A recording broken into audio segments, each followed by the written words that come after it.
Hey, welcome to Living Out Loud Live and Happy New Year 2024. I'm Vicki, newly remodeled, middle-aged transgender woman, a lesbian wife of my gorgeous wife, Lisa, stepmom of two amazing men, and a woke rainbow mafia liberal feminist with only one true agenda, to end hate and spread love and light. It's been a long while and a lot of shit has happened. Oh, I got the first word in. Good. Woo! There we go. Rating achieved.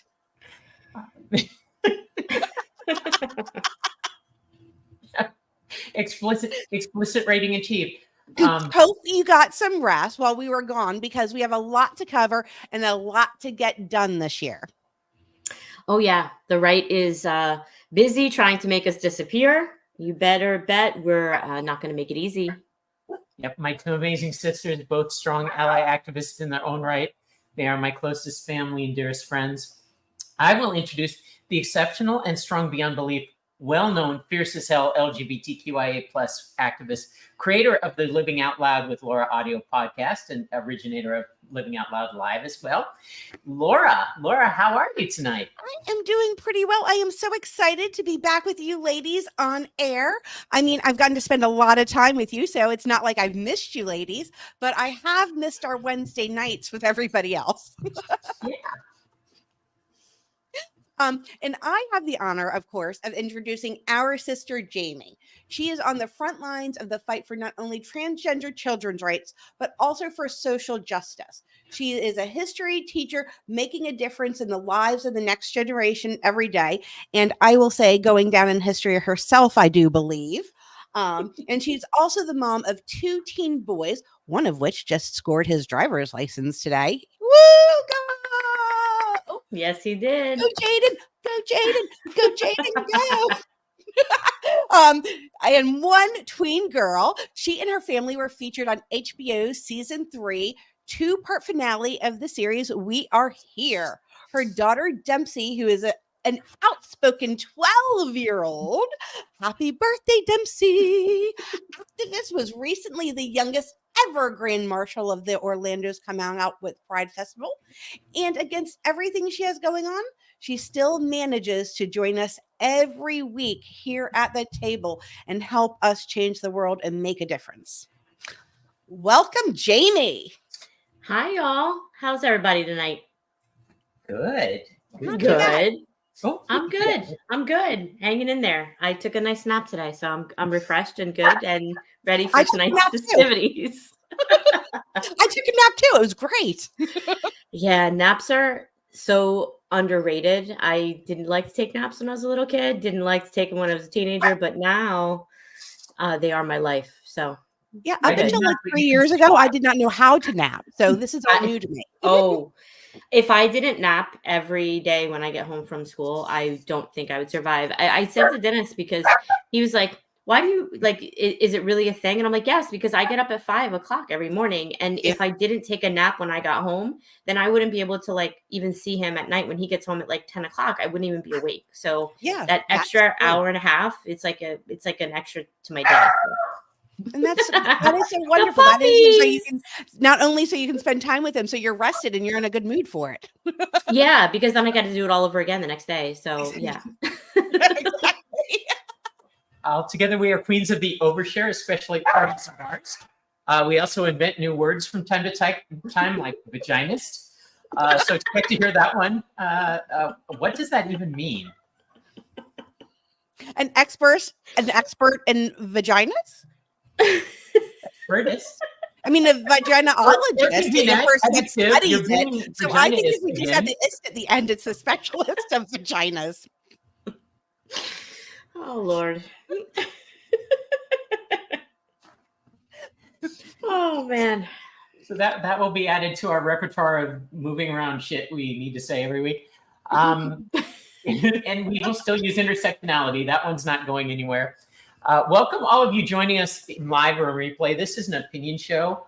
All of the opinions are our own, so you may hear some shit you don't agree with.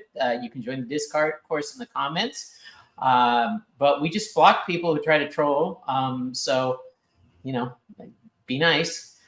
We are explicit often, so parents, please monitor what your kids are viewing. That's going to become more and more relevant with some of the shit that's going on. Fair warning, out in comment land, we will forget about you. We kind of get involved in our discussion and forget we're doing a live stream, but we'll True.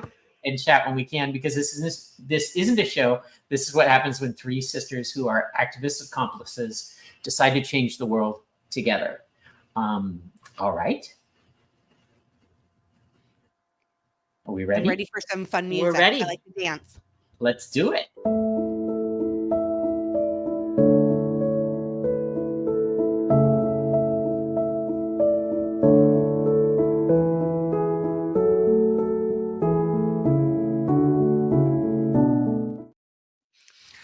As always, fun and friendship come first around here.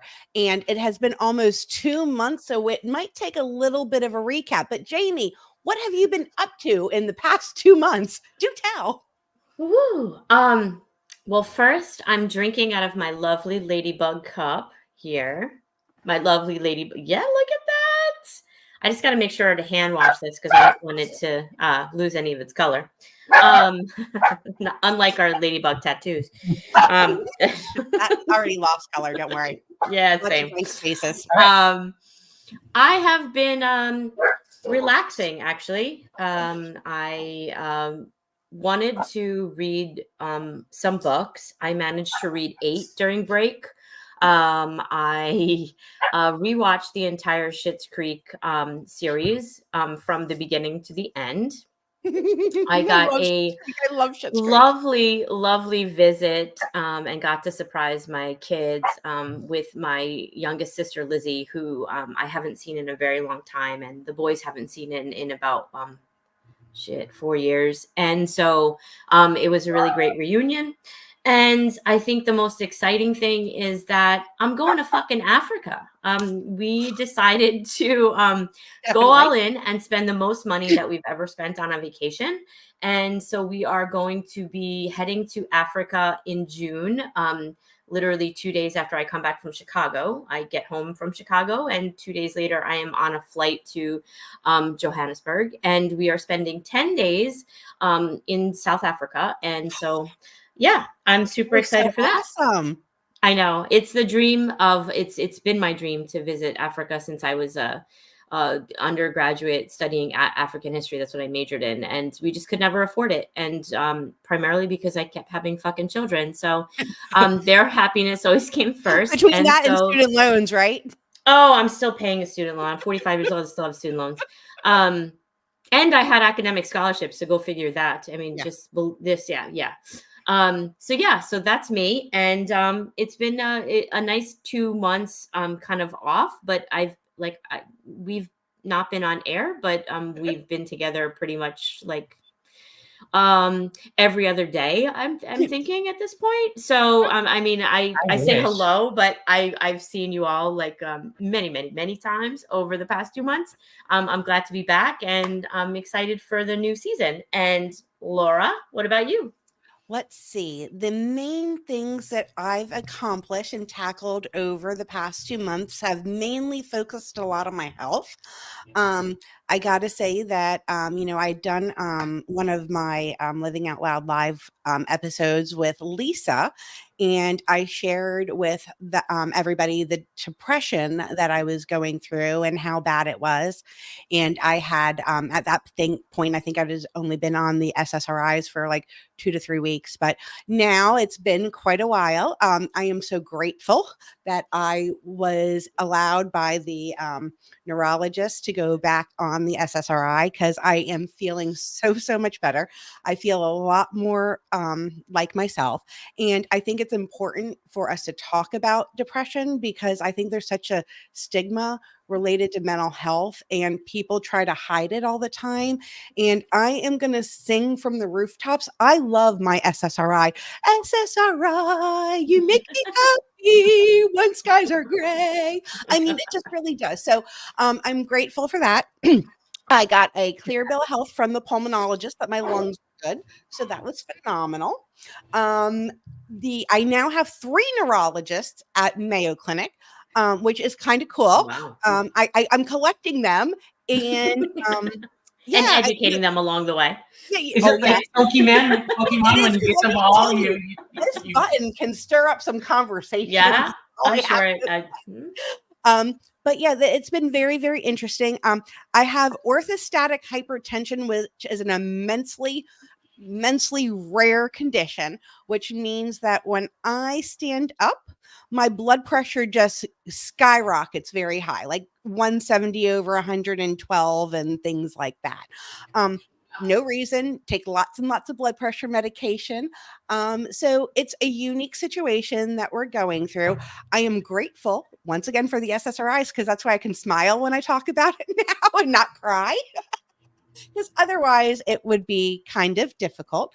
I've had a lot of changes when it comes to trying to figure out, like, I used to work full time. I used to be very, very, very career focused. And, I was talking to my friend Susan, and I had mentioned to her, I might have used my identity a lot into my work and my profession, even more so that I did as a mother. Like, that was more of my persona, especially maybe because my kids were, we've been empty nesters for a while now. So not working and not doing that is, giving me the opportunity now to try to figure out how else we can continue making differences and using my voice to talk and say what I want. And I'm not censored now. I can say whatever the fuck I want, and nobody from HR is going to call and give me shit about it. So that's pretty nice, I have to say. I had a wonderful time. My daughter Kaylee and my mom and stepdad came over for Christmas, and that was very nice to spend some time with them. And of course, I got to spend time with my beautiful family, which just was so wonderful and really helped, on those days. I don't get to spend as much time, live a little further out, and my health requires me to kind of do an event, take 3 days off, do something, take 3 days off. I am so excited whenever I get to be with you ladies. So I'm just so grateful to be back with you guys. And I can't wait to see, what Pride events we're going to be popping up in 2024. Gonna be a lot. So, Vicki, that was just like a verbal vomit of my life over the past 2 months. So what's up with you, girl? Well, we threw a tiny little party for New Year's. I think both of you were there. I think I recall that. I recall a bit. This was Christmas, and Christmas was wonderful. And then as soon as the next day, right after Christmas, we started. Goodness, hello, Tramp. We had people flying in from California. We had. Hello. In Utah. From Utah, from California. People, well, they were in California when we left them. They fucking moved back after that. They nomaded? But yeah, so then the day before we had a little look, party. I'm wearing the same outfit. We did some permanent jewelry. Yay! I have mine on here. Come here. I wasn't able to have mine be permanent because I have to go into a whole bunch of imaging machines. Well, I have to tell you, Dempsey's is like the most fabulous. Every time I pass her, I see the glittering on her arm, and I'm like, girl, I should have got that. Well, she's pretty fabulous just on her. I mean, she just sparkles by herself. I mean, just she does. The joy radiates off of her, which is just she was so excited, and she was like the first one to go. Yeah. So there's Lori. Lori got the necklace. Yep. But rainbow, of course. There's my butterfly. I got a butterfly cane, which I dearly love. And it's really super cool when they weld it on with that UV light. It's just so fucking amazing, and it's held up really, really well. We had a little bit to drink, some mimosas, naturally, some charcuterie, rocking the flannel. Yeah. Yeah, Lisa Leon came out a little bit. I love flannel. Don't be hating on the flannel. Shit's comfortable. And Lisa got, and there was, all of the bracelets that got made, so we all had a little something to remember what was coming the next night. And the next night again was, we've talked about it on the show. There's Nala getting ready to go. She obviously was going to be one of the stars along with Dempsey. Dempsey was our flower girl, which was absolutely fucking amazing. There's the flowers that Paula did. Paula came and helped so much with putting everything together. She did all the arrangements. I had been running around like a fucking mad woman trying to get the last things done. And this is Deirdre. Deirdre stepped in for my parents who disowned me. And we'll get to that when we talk in our first segment. They picked a really interesting time to do it, Lucille. So Lucille. Now I'm gonna. Oh, you picked a fine time to leave me, Lucille. Oh my gosh. So she saw me running around and kept pushing a water bottle wrapped in a napkin in my hand like a mom would do. She was my fairy godmother and helped connect me with Laura, and all of this happened because she befriended me when I was very scared at the start of my transition. And here was my genuine smile. What a beautiful photograph. She helped me find, and there's a water bottle. There's your water bottle. She literally was helping fix my veil and told me that I was beautiful and it was going to be amazing and to let it go and to just, I was going to miss it. So enjoy it. And I didn't fucking worry about anything, including all the music and all the other shit that I was supposed to worry about the rest of the night. So here I am coming out in my wedding dress with my flowers. There's Lisa and I. Oh, her shoes were amazing. Her shoes, yes, they were freaking amazing. Of course, I'm in heels, like I'm short, and she played out flat tennis shoes, Betsy Johnson style, just fucking amazing. She did it herself, and she was so proud, and she should be. Those shoes were. They were amazing. Yeah, Dennis wants to start a business with phenomenal. those shoes. So yeah. Vows.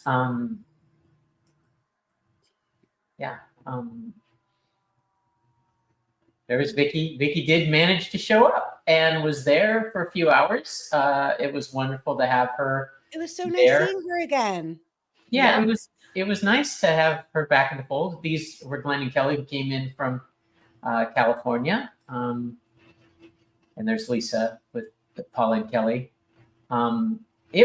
We totally transformed our Florida room into a nice little event center. It served a lot. During COVID, it became a roller rink. Naturally, those floors. Now it's a puppy playhouse. Yeah, it is. It's a puppy playpen. Now this, Jax did this custom. Jamie's son Jax did this custom because Lisa loves graffiti art. She is Mexican American, fucking loves graffiti art.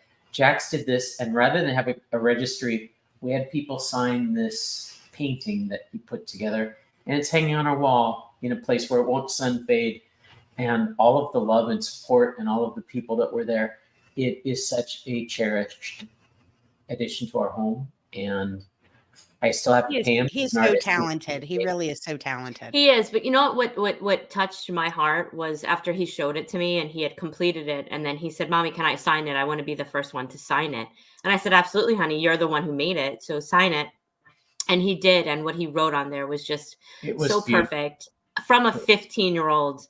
The sentiment that was there and the emotion that he expressed in just that, one statement was just so beautiful, and it just was so special to me. I mean, me as a mom reading, I was so proud of him. And also it should be duly noted that it was a reflection of how much you've touched his heart, you and Lisa, and how much that you mean to him. And that the big thing is, and we did hang out a lot. When I was not doing well after what we're going to talk about in the first segment, Jamie and the family were the first ones in our home.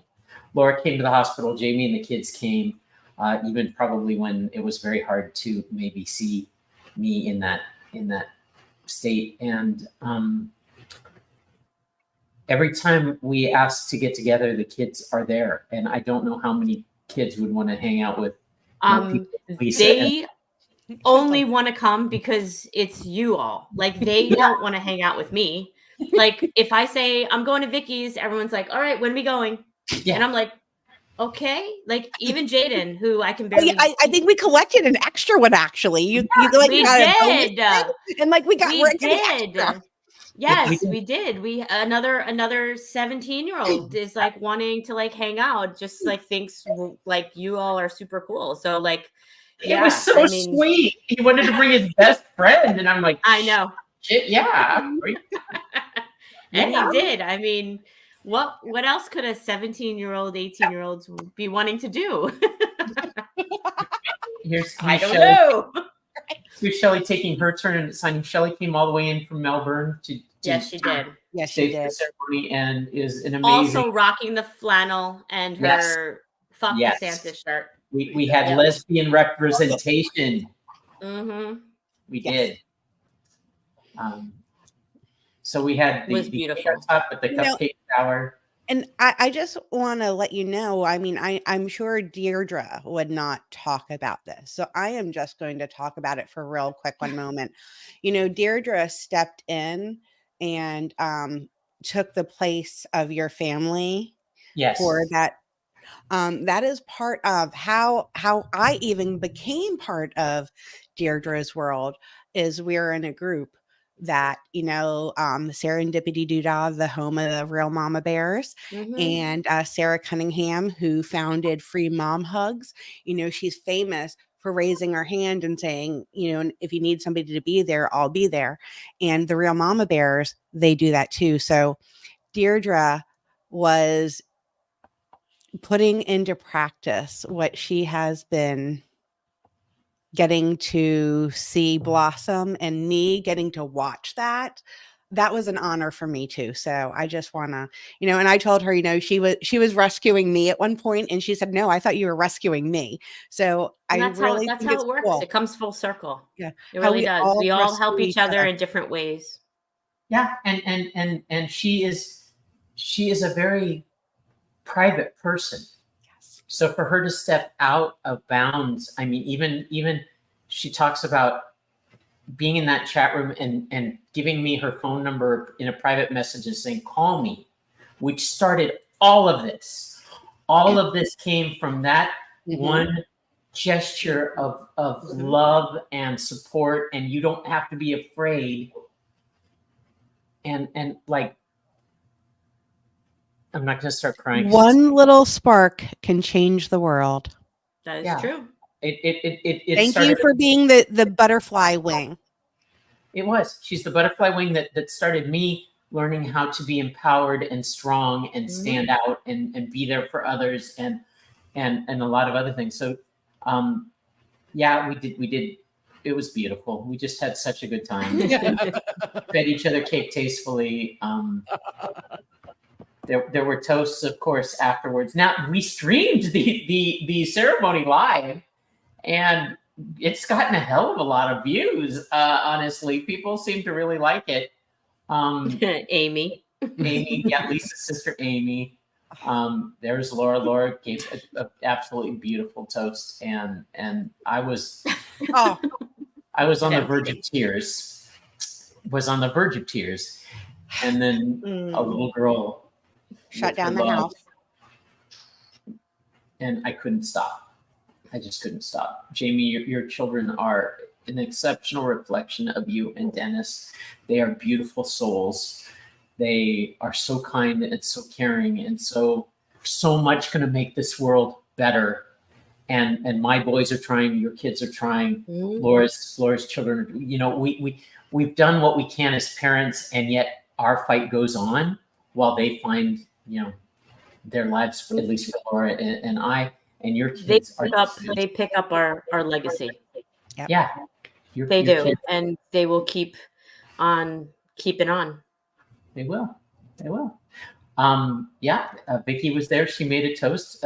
Beautiful. It was so nice to get to even spend a couple hours with her. She wasn't feeling well. So she left pretty early in the evening. and like I said, I'd been worried about music. We didn't find a DJ, but I had it all set up. But it didn't really matter. DJ, you had yourself. You're a woman that wears many hats, so that was just a DJ hat that night. It was actually Paula. Paula stepped in and DJ'd, and I didn't even have to fucking worry about it. Amazing. There's Andrea. Andrea was there, and it was so wonderful to have, so much representation from the community who are friends and family and extended family. Literally, we have pictures forever of just champagne toast at midnight because it was New Year's Eve. Yeah. Only somebody totally and completely fucking crazy would schedule a party like this of this complexity with a recommitment ceremony and a New Year's Eve party.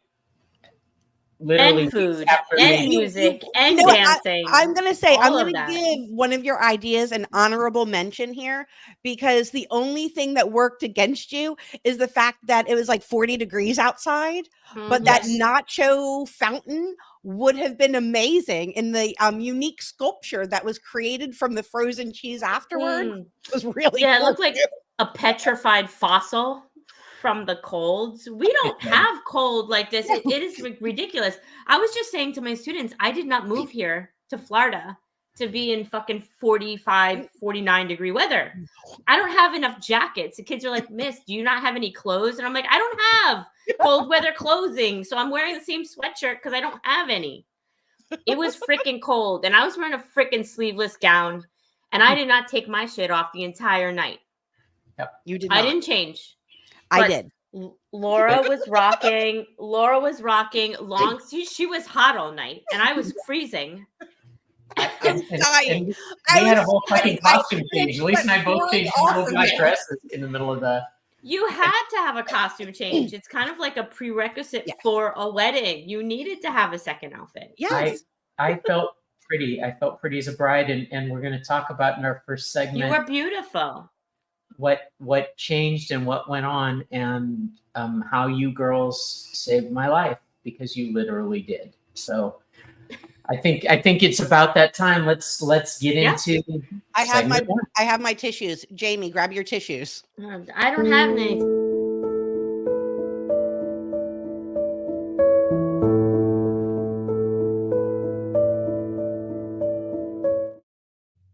Sorry, Jamie, didn't mean to cut you off. No, it's fine. It's totally fine. So for our first segment, we are going to follow up on a story from early last year, but something is just different. Yeah, something seems really different. I thought it was just me.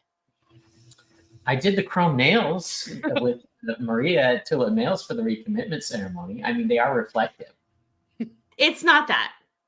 Do we have any images of us from the photo shoot we can pull up? No, I didn't. But let me see. There's pictures of Lisa and burlesque. Mm-hmm. We got some burlesque going on too. That was the burlesque.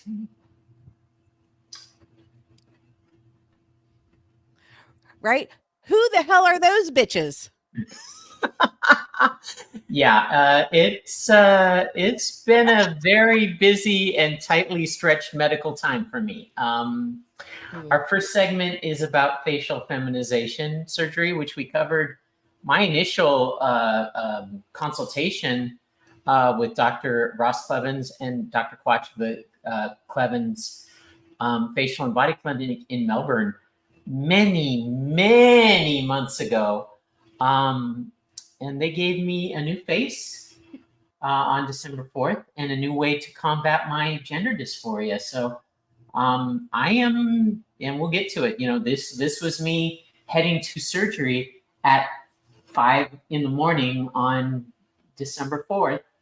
And it was supposed to be an outpatient surgery. Yeah, well, woman, let's talk about how this journey had a lot of scary twists and turns here. Okay.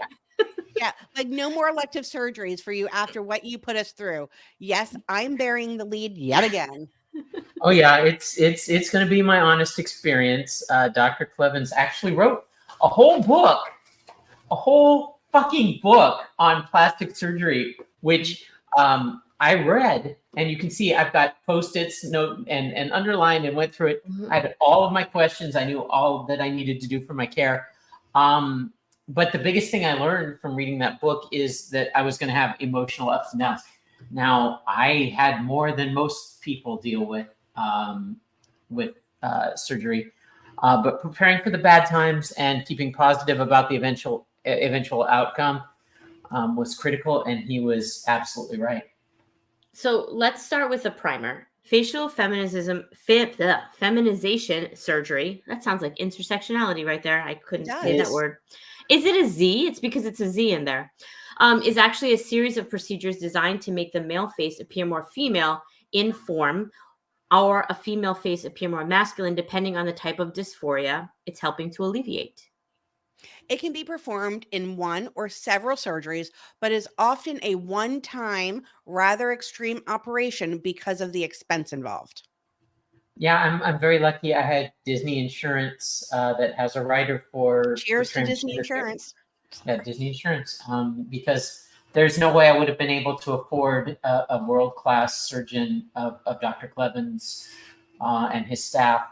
It was literally like buying a new house. I'm not joking. And I'm going to walk through all the different things because it was a lot all at once. But then again, I'm glad I got it done in one shot, because after the post-surgical problems, I'm not sure I would go back for another round. I need to stress this. This had nothing to do with Dr. Clevens or his skill as a surgeon. He's one of the absolute best in the world, not just in Florida, in the world. And I wear and feel his talent literally. I feel the changes and the way he sculpted my face. And he did an amazing job, but what Vicki went through was supposed to be 6 hours in an outpatient facility. Yeah, and that ended up being several days in a trauma hospital that honestly did not know what to do with her, and her starting in the ICU. Yeah, so again, let's go back to December 4th. That morning, I had to be I was the first person in the surgery center. We literally waited for it to open at 6:30. Lisa and I drove out there, and our friend Vicki, who lives an hour north of us, drove all the way out to be there. So I had all kinds of love and support around me. We were joking, we were laughing. It was supposed to be a very light day. I knew Lisa wouldn't be alone, which was great comfort to me. The next thing I knew, Lisa and Vicki were both telling me I need to wake up, and I was drifting in and out of consciousness. And I will be very honest. That was kind of my inception top kind of, I knew it was real, and I knew that I needed to really fight. That was my safeguard. And I'm glad I had my safeguard, because hearing both of their voices at the same time was like, oh, okay, they're both really here, and I really need to wake up. When I opened my eyes for the first time, I sensed the sunlight was late afternoon. And I knew that there had been some problems, because I was supposed to be heading home in the early afternoon. We started way super fucking early. I was supposed to be out by 2 and on my way home by 3. And this was like late afternoon, 4 or 5 o'clock sun. I heard them tell me they were putting me in an ambulance. They transferred me. The ride to the hospital was horrific. The paramedics absolutely did not care. I think they knew I was transgender, and they literally, I was bouncing around. They had me semi-strapped to the gurney. I kept rolling, which I wasn't supposed to do, feeling like I was going to fall out of the gurney. I kept saying that, and they told me to shut the fuck up.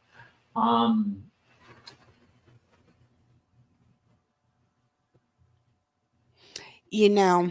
And I was in an emergency bed when I woke up the next time. Without any pain medication. The pain was growing steadily worse as the numbing from the surgery was wearing off. And it was getting more and more extreme, and I was fighting to breathe. But I knew that if I stopped fighting, that was probably it for me. Yeah, what Vicki didn't know at the time was that her blood pressure had dropped to a very dangerous levels of 70/40, and her heart went into AFib.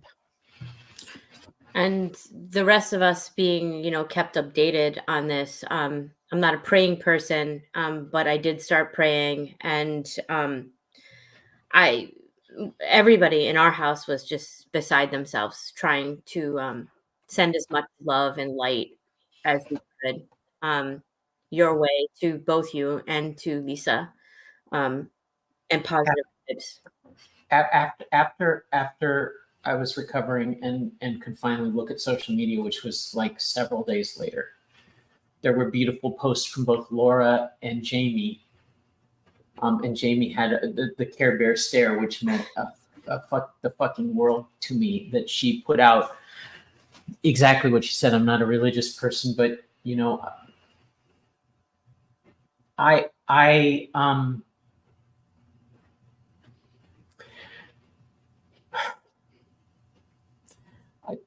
can see me here. You can see blood draining. I had 3 drains in my head.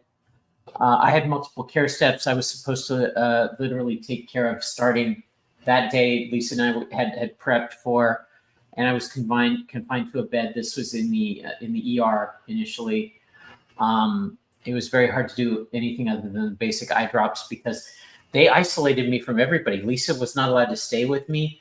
I had to take care of myself in a hospital room that was not prepared, even though they were given the instructions, didn't give a shit about my surgical aftercare. Outrageous. This to me is outrageous. That was a very interesting hospital. It is a shit show of a trauma care center. I was supposed to go back the next day. So we were going to go home, take care of things. I was supposed to rest. The next day, go back, get the bandages off, get the drains out. Literally 24 hours after surgery. And 4 days later, I had to check myself. I had to walk myself out of the hospital. Check out AMA, Against Medical Advice. I am not joking. They wouldn't even provide a fucking wheelchair. I had to walk out of the hospital, heavily sedated, and they had me on 4 different opioid painkiller regimens that they kept changing. Each place they took me, from the ER, where they wouldn't give me any pain meds, to the ICU, which wasn't the surgical ICU, it was just the regular ICU, where they started one series of morphine and Percocet. Literally everywhere I went, and even when I was in a private room, confined to a bed, where they ignored me for hours, they kept changing my fucking opioid pain medications. So 4 days later, on a Friday, to make it in time before Dr. Clevens had to go into another procedure, I literally walked out of the hospital to get and start the treatment that I really needed to do to heal my surgery. And if I hadn't done that, I would have had to wait all weekend and until Tuesday, because he had a full day surgery scheduled on Monday, to get my aftercare. People do not realize how broken our healthcare system is. I'm just going to drop that mic right in there real quick. Our healthcare system is so broken. So I literally came home and immediately started going into drug withdrawals. So I would have massive panic attacks. Once I understood how close I was to death, I was afraid to sleep. But you had family around you. You had Lisa. You had family. I had lots of Care Bear stares. Yeah. Let's stop. I had you around too. Laura was there in the hospital. A drive that she didn't need to make, and came in, and immediately when I saw Laura and John walk in, I knew it was bad. I knew it had been really bad. Laura wouldn't have been there unless it was really, really, really bad. And she was there for Lisa. She was there for me. She immediately told me that was it for surgery for me. That I'm done. You didn't like that answer, by the way. And the first day I was home, Jamie, you and your family came over as horrific as everything was, and I mean it was bad. Well, I felt very guilty because I didn't go to the hospital. I have like some serious problems with hospitals. Like I go into panic attacks when I go to the hospital to visit. So. John hates them too, like with a passion. John hates them. Yeah, I too. have a really hard time. Like he was admitted one time and they discharged him. He ran out of the hospital. Like we couldn't catch him. He was running out of the hospital. Same. I'm not great with them. They wouldn't have let a lot of people in anyways. I mean, they were literally trying to keep me totally fucking isolated. So yeah, that's what I was afraid of too. I didn't want to drive that way. And then Dempsey was like fighting me the whole time, was like, I want to go see Vicki. And I was like, okay, well, I don't know what the visitor thing is going to be. And my being afraid of hospitals took a kind of a back seat, because when Dempsey was like demanding, if she's not out of the hospital, we're going. And I'm like, all right, little bitch, like I get you, but I don't know if they're going to even let you see her. So we need to like reevaluate. And thankfully you came home that day. And so then it was like, everybody was like, okay. She would have found a way in. She probably would have climbed through the ceiling like in Breakfast Club. She would have like fucking dropped down on your bed. Hey. So here is the before and after, and you know it's this was me marked up before surgery. This was me all swollen and all kinds of Frankenstein monster afterwards. Pretty scary. There is my profile. Before and after. What a difference. And Dennis says you look like 15 years younger. Yeah. I mean, amazing. And her eyes. Let's just talk about the eyes. I mean, and you just can from this see profile right her here. Eyes. Like, I realized that you always had those eyes, but I never saw your eyes. And they were so bright and beautiful. Beautiful. My eyes were completely hooded. But you know, it was. I have to say this, and it's not on script. I'm going to say this. Once I realized I needed to keep fighting, I had images of my family, of Laura and John and Jamie and Dennis and the kids and Dempsey a lot, and all of the karaoke nights and all of the Tavares bar crawls and all. My life didn't pass in front of my eyes, so I don't know how close to death my brain thought it was, but what I did have was I need to hold on because I don't want to miss out on anything. I just have finally the most beautiful, loving family and support that I have ever had in my life. And every time I got super exhausted because I was fighting for my breath for 8 to 10 hours. Yep. In a hospital with people ignoring you who are supposed to be doing their fucking job. Yeah, we would go hours between asking for pain medication and the pain medication. They didn't even give her food, for fuck's sakes. Yeah, There was one time where a nurse had to literally go buy me a grilled cheese sandwich because... That's ridiculous. Because they forgot to bring me food. They didn't forget. They need to work on some serious... Management needs to clean up. That's a problem there. Yeah, that all goes. I'm going to tell you what, honestly, that all goes back to the shit that's going on in our state, because we have so many people leaving our state that we cannot keep up with the demands. Yeah, and you can see a lot of the scarring, a lot of the stitches. If it hadn't been for all of the love of this family, and you are my family, I'm not even going to call you family anymore. You are my sisters and my family. Yeah, family is hard to say, and I like family better. The family is who you surround yourself with, and the people you make your family, not who you're born into. It's who you make your family. Well, my family, which is tattooed on my arm for life, my sisters. My turn. Losing its color. You know what? They're like battle scars. That's what it is. Like a battle scar. If it was a perfect tattoo, then it wouldn't be like a battle scar, kind of showing what we've gone through. Exactly right. It is. It's like it has been embattled, and so have we. Mm-hmm. Yeah. So you know this is what the kids encountered when they came over to my house the first night, and I'm surprised that they didn't run in terror because I looked like a fucking horror movie. I'm actually surprised that Jackson didn't, because Jackson tends to, like, when I broke my foot and had all those surgeries on my foot, like Dennis was the one that had like wash my foot and like do all that stuff, and Jackson was like like running literally, as you said. He wasn't. He just loves you so much that he was like, I don't care. It's Vicki. It's the same Vicki. She just got tape over here, and like, yeah, no, you're golden. The kids, they freaking love you. They love you for your heart. Treasure and Tramp. We got 2 little puppies in the fold. Yeah, we also in the middle of all of this, two new dogs. I lost my place, by the way, so I don't even know where the hell I am. So I'm just gonna kind of go off script because I don't even know. I'm not even sure if we're where we're supposed to be because I'm still waiting to talk about. Okay, I got us. But first, I'm going to take a sip of wine, and we're going to go through all of the shit that happened to my face, so everybody understands. Now, okay. So that was the horror story of the surgery.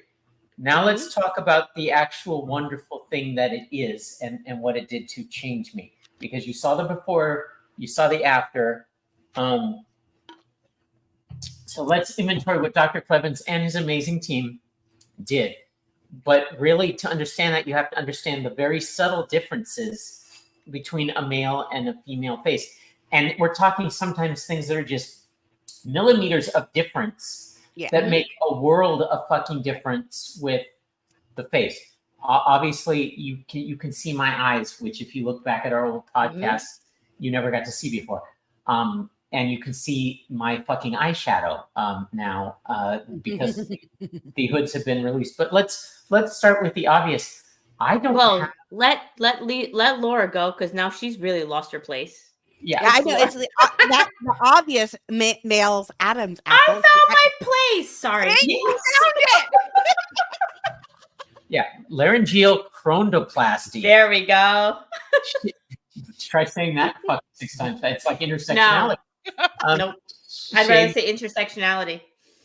It's shaved all the way down so that if I swallowed with my new tighter neck lift spoiler, I buried that lead. That I wouldn't have a massive, huge male identifying protrusion. And a facelift to go with the neck lift. Oh my goodness, you felt for the longest time. Oh, I still feel it. It still fucking feels like my face is being pushed through a fucking screen door. I don't want to scare anyone off if they have dysphoria and really need to do this for their self-image, but this is very much like the movie Face Off. They peel the face, they cut all the way around, peel the face down, and have to make all the underlying structural changes. Smaller, rounder, chin, jawline, everything. Smaller. Oh yeah, so my eyebrow ridge. Oh yeah. Yep. And to go with that, they did a brow lift, so my brows are higher, and a shave. So they took the bumps that were on my brow ridge; those are gone. They did an upper and lower blepharoplasty. That's a hard It's not queef, at least. She's not saying queef. No, she's saying queef, not queef. Which is like a B. Literally, they reduced both the upper and lower eyelid around my eyes. And I wasn't supposed to be able to even close my eyes the first day. So that's why I had patches over my eyes in some of the pictures that you can see. But you can see my eyeshadow and you can see my eyes now, which is kind of amazing. Yeah, your eyes are gorgeous. Full lips, a lip lift. Yeah, which I didn't think I needed, by the way. When I went in for the consultation, I'm like, oh, my lips are okay. And he's like, no. I didn't realize how much a difference it would make till I saw it. Wait.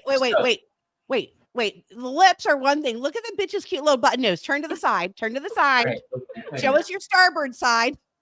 So first of all, this little section here, which is part of the lip lift, on a male is much lower. My lips, they extended out much fuller. I had fucking porn star lips for a few days while this was. Yeah, swelling. Look at Laura. She's like doing fans only. Yeah, because I have no lips. Like I have very thin lips. I don't either. I need some Botox, bitch, in my fucking lips. There we go. And yes, I love my nose. My new nose Yes. is much thinner. It's turned up. It has a little. It has a little turn up at the top. It has a tiny little S shape now, rather than a big indent. Yes. And it's, and they finally lowered my hairline, which I'm lucky in that I had a full head of hair for a middle-aged person on testosterone. But the bangs went from touching my brow line to covering my eyes. So now they're curled. They're curled. So that's the tour of the new face. The swelling, the healing, settling in, and the improving will take up to a year. Dr. Clevens told me that if I'm happy with what I have now, and I love what I have now, it's going to be even more amazing 6 to 12 months from now as the swelling continues to come down. And I believe him, because he told me in that first consultation that he thought he could make me beautiful. And there are moments that I own that feeling, which I never did before. So was it worth it? That's a very loaded and multifaceted question, which I'm going to try to answer the best I can. I'm still having moments of numb and tightness and swelling. Sometimes that feels a little bit torturous because it's unending. It's never ending. They literally took everything here, shoved it up, took everything here, shoved it back, took everything here, pulled it forward, and then stitched it all back behind my ears. So it's when I do have a little bit of swelling, if I do too much, and I try to do too much throwing a party for New Year's Eve. You try to do too much all the time. Yes. I feel it. I really do feel it. Having to go through the drug withdrawals at a point where I actually needed pain medicine wasn't fun. Going through all that paranoia and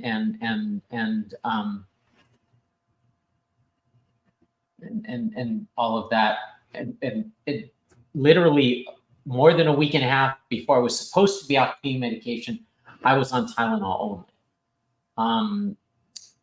But most of all, I feel bad that I scared both of you and your families and Lisa, my beautiful family.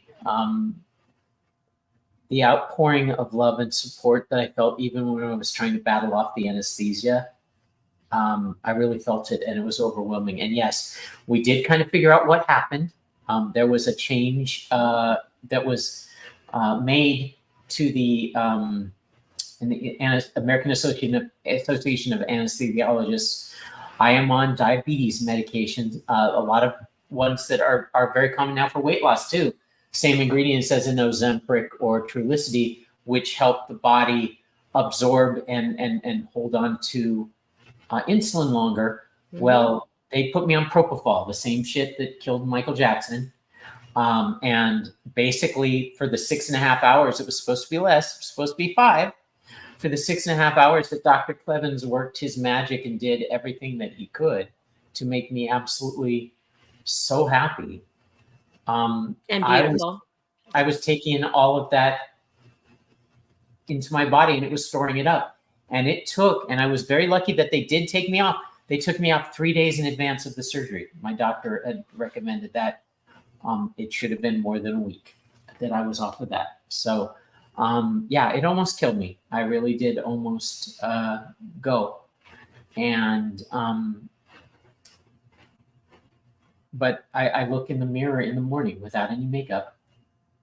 I see myself without having to slather on a bunch of makeup. I'm there if I just throw on some mascara and lipstick. I can get out the door with confidence that I've seen much and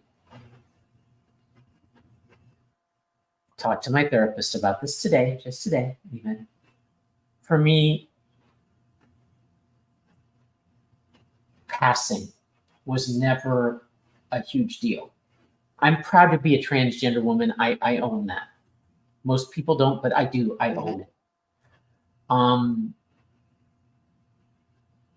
but I'm seeing a lot less ugly and hate directed my way. And I will be.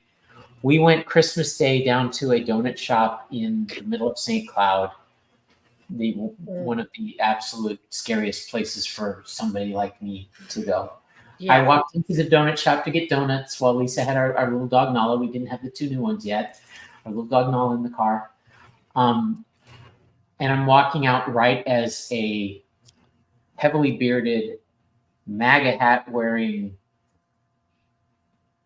friend of the right wing walked into that and walked right up. And I was prepared for the worst. I was ready for the, oh shit, here it goes. He ran back to the door, opened the door, and held it open for me. And I said, thank you, sir. He said, of course, ma'am. You have a great day. You see that right there? That's amazing.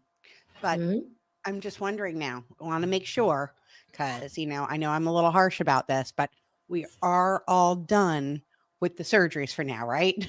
Yeah, that's something I'm going to take a swig of wine. I might have some of the neck surgery because I like that. You look so good. I'm jealous. Holy shit. This is still going to tighten up. Something in my nose to where like I could have a structure in my. That might be cool. Yeah, they gave me cheeks. They so some of the fat they moved around. They put it's bizarre. It's bizarre all the things they did.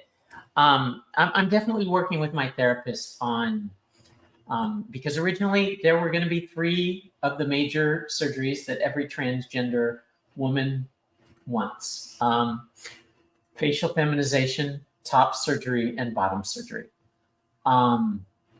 And this was step 1, and I'm glad I did this as step 1. This was a beautiful, very important step 1, being able to look at yourself in the mirror every morning and seeing you there. One thing I'm just going to say, because I just heard Vicki say it, and I just am cognizant of the conversation we had.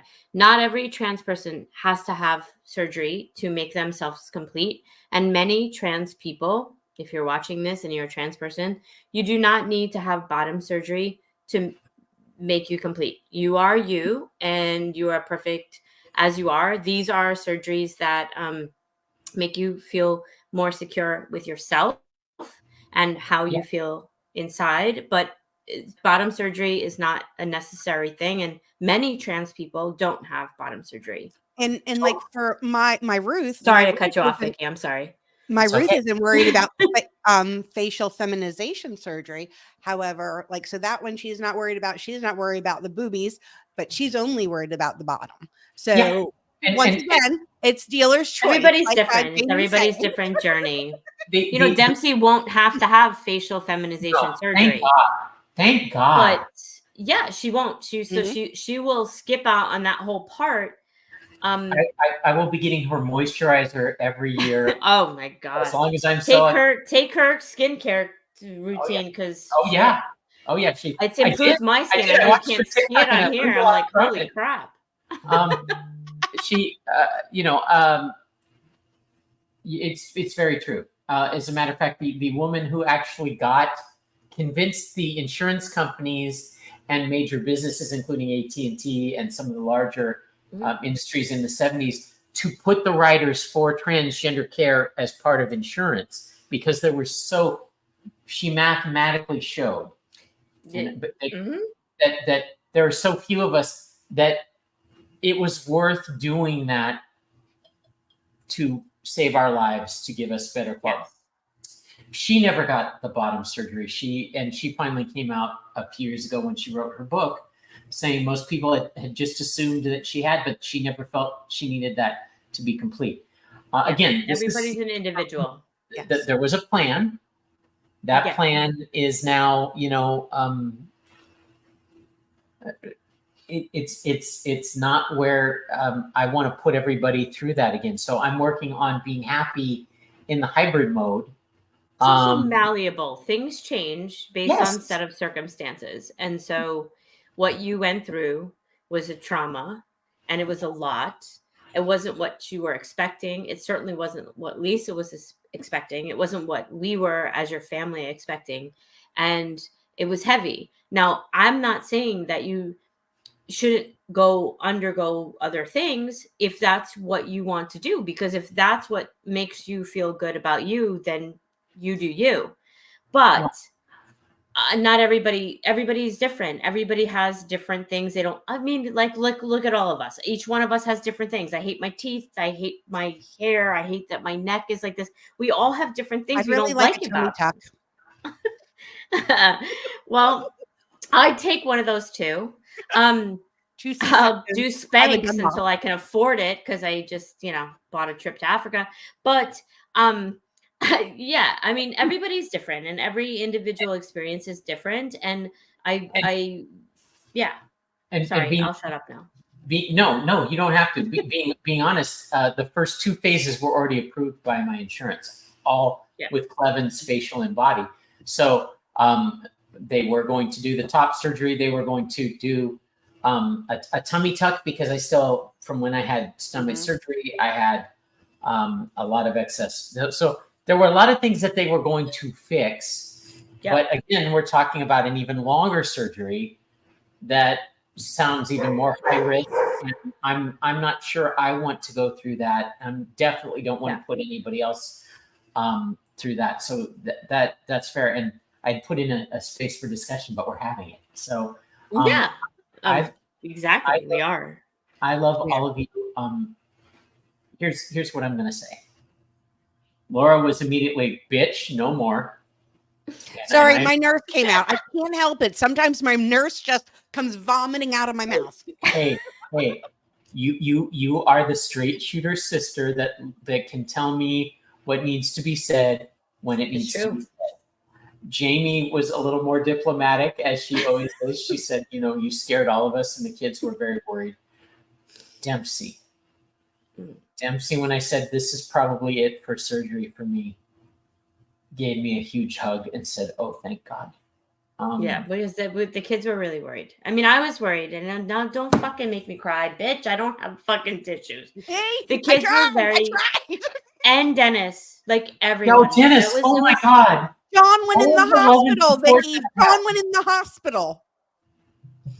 I fucking dreamt memories and futures of all of us together, and all of the things all of the marches, all of the changes that we're going to make, all of the karaoke nights and the bar crawls and the drag show bingo and all of the shit that would people don't understand is our life together, because we have brought our lives and our families together in this beautiful way. And here's in an absolute beautiful way. We're not indoctrinating anybody. We're not doing anything to anybody. We're just being ourselves. And all we're doing, enjoying each other's company, is accepting our friends for who they are. That's all we're doing. These are the smiles. Yeah. This is the smiles. and these smiles, and mine's a little crooked because my mouth still. Look, I was making sure I put the boobs out now. I know. She Poor John didn't even get in the picture. He leaned back, actually. Damn it. I love this. I love the both of you. I love everything. So look at Lisa's face. And do you see how happy Lisa's face is right there? Look at Lisa's face. Yeah, she has had as big a journey as I have. Amen. It was a very reluctant journey. And she shared her journey in a couple weeks on Living Out Loud with Laura. We talked, and she's going to be sharing her journey for other spouses that might need to hear. I definitely people need to hear it. I wish I'd been able to add some color commentary to that, because there were some things I'm like, it didn't fully get out.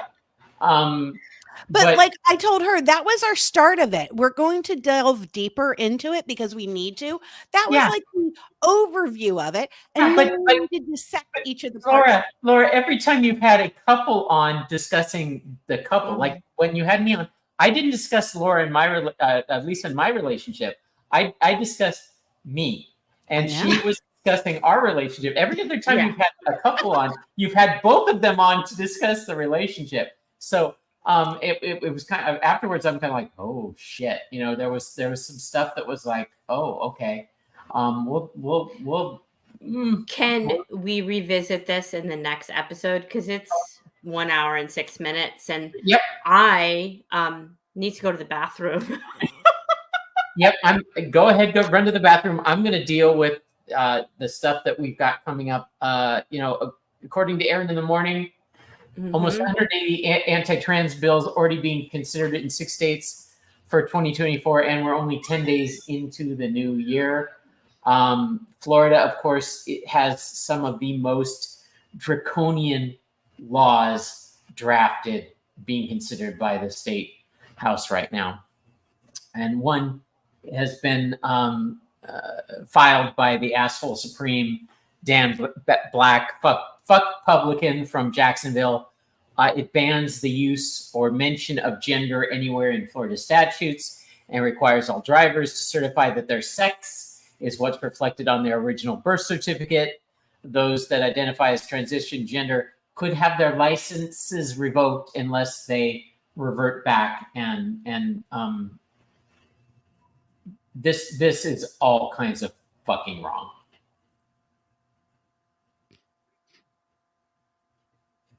Yeah, there are just more sweeping bills trying to keep inappropriate online materials away from children. Our little show here would definitely qualify as inappropriate because we tell the truth, and they don't like people that tell the truth. Yeah. No, I'm back. I'm sorry. I heard you. I went to the bathroom and I heard you talking about draconian laws and all this stuff. And I promise I'm not going to go into a whole wormhole, but I did read an article today that said that they're actually going to try to deny people to vote by mail.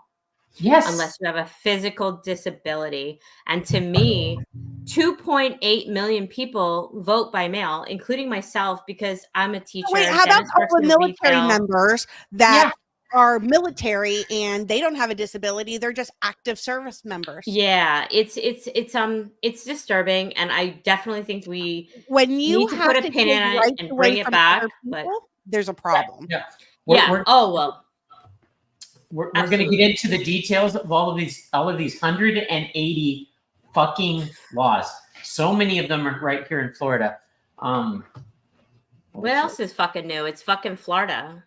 I mean, we led the nation in lynchings. I had to teach that today. Kids were like, who? I said, I actually asked my students, what state led the nation in lynchings? And they were like, Mississippi. And I'm like, no, fucking Florida. Fucking Florida. Yeah, it will be used as another way to attack performers like our friend Mom Ashley Rose. Yep. Because the definitions of what is age appropriate and what is appropriate and what are so vague, it's beyond. I'm assuming Hooters and Wing House. They'll be fine to operate as is. Club Wana and all those. Those other are hetero normal. Are going to be shut down as well. I'm assuming. Yeah. Does anybody remember when Tipper Gore was worried about fucking explicit song lyrics way back in the day? Now they want to stop us from saying anything that they don't like. Oh God. Well, they accuse us of cancel culture and needing safe spaces. Yeah. I don't know where I'm at, so go with it. We have a lot to track in the coming year. You will hear a lot about what happens in the upcoming sessions here. But in depth, but that's not happening tonight. At the New Year's party, someone very close to me actually asked why activism was important and what difference did I think that the rallies and pride events and speaking out at hearings honestly make. When the legislative deck was so packed against us, it's a super majority of right-wing shit in Tallahassee. And I wanted to have a reason that was more than a simple pat response of, well, someone has to stand up for what's right. And the answer actually came to me reading about witnesses in South Carolina trying to fight against Bill 4624, which was another trans youth healthcare ban in that state. when an ignorant Republican mouthpiece, Heath Sessions, thinking he could squash more expert testimony, demanded that experts citing case studies turn into the committee all of their case studies as a reference. Phil Ford, the expert who was testifying, literally pulled out a huge fucking, like, unbelievably fucking large binder with all of the case studies and put it down on the podium to drop in his lap. Of course, this dickhead was gobsmacked that it was actually, legitimate. The bill still passed the subcommittee, despite only one witness speaking in favor of it, and it was the witness for the fucking group that is pushing all of this agenda. But we have to ask, why does it matter? Activism does actually work. Yes. It might not work at that moment in that time. I'm just very quickly referencing Birth of a Nation, which I had to teach my students about. That movie still came out, but the NAACP wanted to suppress it. It was a young organization, and they protested and they marched and they picketed. And did the movie still come out? Yes. Yes. But they gained membership because people were like, holy shit, this group, we need to support them. So that's what everybody watching needs to do. Like, we're not the only people speaking out against these Republicans and these Republican ridiculous bills. We just need more support. And so I don't know. I'm going to shut up now. No, you're absolutely right. It's also important that by the time it gets up to the higher courts, if it does go to the Supreme Court, that we show there has been credible opposition with real evidence in support of from the very fucking beginning, so that they can't say, well, nobody spoke up. Yes, people spoke up. Every medical association spoke up in South Carolina. Every people that had direct experience. All of the case studies were presented. They had a mountain of evidence versus one. They had a mountain of evidence for Roe versus Wade, and they still overturned it. Yes. But it doesn't mean that people don't stop fighting. People fight more so now because something is overturned. And so that's the legacy that we leave, that we keep fucking fighting. And I'm sorry, I'm cursing, fighting harder. Yeah. No, we have to show up and show that there is opposition, so that this bullshit is established from the very inception that no, this was not done in the light of day. This was done underhanded and shady. And shady. Yeah. Yeah. All right. Queens of the overshare. I just think I just took Laura's line. I don't even know where the hell I'm at here. Yeah, but I don't know where we are. Can we go to Fido? Oh yeah, there we are. Queens of the overshare. So listen, we're going to do the trend spotlight of the week really quick tonight. I intended for it to be quick. I did not believe that we were going to get through our show in the 1 hour. But quickly, as a trans joy spotlight, I just really want to bring attention to the TV show on Netflix called Sex Education. It is an absolutely phenomenal show. However, season 4 of this series has so many phenomenal issues brought up with the transgender community. They bring in non-binary issues. They talk about gender dysphoria. And it's such an eye-opening and real manner where you can actually feel how the people are being affected. I really feel that if people were to watch that, they could have a better sense, and you just you get so attached to the characters that you really you see the pain that they're going through, and you just want them to be better. So if you have Netflix, now I'm going to be honest, if you think we're explicit, it is called Sex Education. So, I wouldn't watch it with like Dempsey.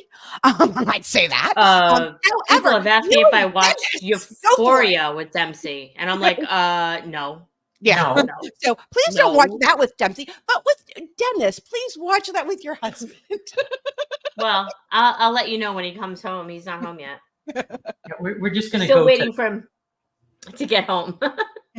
Final thoughts and Final and thoughts.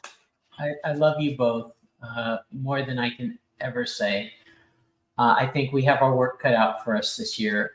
We have a lot of initiatives that we're going to be announcing, things that we're going to be doing to not just help advance our causes, but help others, because I believe that our voices can be used to not only raise awareness, but to build community and help others in this community that maybe wouldn't necessarily get a voice.